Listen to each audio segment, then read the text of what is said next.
Chocolate ఇస్తాను. వచ్చా లేదా? వచ్చు. చిట్టి చిలకమ్మ చెప్తే నేను చాక్లెట్ ఇస్తాను.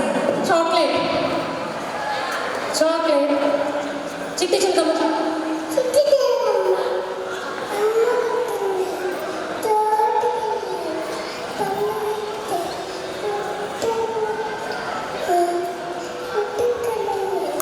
ఆ గుటుక్కు మింగాడో లేదో కానీ నువ్వు చూస్తే గుటుక్కు మింగేటట్టున్నావు. ఈ చిట్టి చిలకమ్మ ఎవరో కాదు, ఇన్ఛార్జ్ మేడం వాళ్ళ కోడలు. నేను కోడలు. ఆ మేడం కోడలు. చూసారా నేను ఎలా ఉంటానో మా పాప కూడా అలాగే ఉంటుంది. అది గుర్తించాలి మీరు. అవును, రేపు పెద్ద అయిన తర్వాత ఎలా అవుతుందో భయం వేస్తుంది. ఈ రోజుల్లో అలాగే ఉండాలి. ప్రతి ఒక్కరికి చెప్తున్నాం మేడం, ఈ రోజుల్లో ఆడపిల్లల్ని అలాగే పెంచాలి. నువ్వు కూడా మాట్లాడతావా?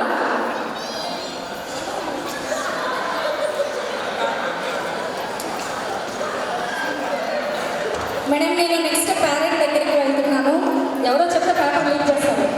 సో ఆ పాప సెకండ్ క్లాస్లో ఉన్నప్పటి నుంచి నేను క్లాస్ టీచర్ని.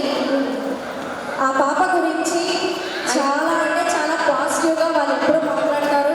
వాళ్ళ పాప గురించే కాదు, మన స్కూల్ గురించి కూడా చాలా చక్కగా సత్రంగ్ ఫంక్షన్లో మాట్లాడారు. అయ్యో మేడం వాళ్ళ పేరెంట్సే కాదు, నేను కూడా పాప గురించి మాట్లాడతాను. నాకు ఎవరో అర్థమైపోయారు. సత్రంగ్ ఫంక్షన్లో మాట్లాడి ఇంకెవరు? రాజేష్ సారే కదా. ఓ నేను డ్రెస్ చేశాను సార్, మీరే దొరికేశారు మాకు. సార్కి వాళ్ళ పాప అంటే చాలా ఇష్టము. ఒక్కసారి వాళ్ళ పాప గురించి ఈ స్టేజ్ మీద ఈ హాల్లో పాప గురించి ఏం చెప్తారో వినాలనిపిస్తుంది.